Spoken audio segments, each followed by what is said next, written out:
ကဘာပေါ်မှာအစောအနာမထီသေးတဲ့တမိုင်းစမ်းကြယ်မှုတွေထဲမှာ Egypt ရဲ့ Pyramids of Giza ဆိုတာပြီးဆုံးအံ့ဩစရာပုံပန်တစ်ခုပါအားလုံးမင်္ဂလာပါ HS Knowledge မှာကြိုဆိုပါရစေ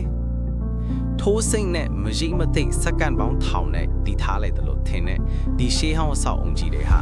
နှစ်ပေါင်း4500ကျော်လွန်ခဲ့တာက Egypt ဘုရင်တွေကိုတင်ကြိုင်းအဖြစ်တည်ဆောက်ထားတာပဲဖြစ်ပါတယ်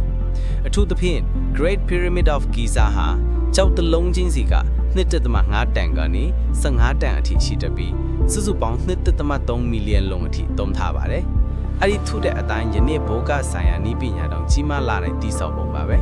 ။ဒီ pyramid တွေရဲ့အစွန်းအထင်းဟာမြေကိုလည်းမဆောင်မီရောဖို့မလွယ်အောင်ကောင်းကင်နဲ့ကျဲစုတန်းချိန်ညီချင်းအထူးတိကျစွာတွက်ချက်ထားပါပဲ။ Orion ကျဲစုတန်းနဲ့ပဲတိတိကျကျညီအောင်တည်ဆောက်ထားတာပါ။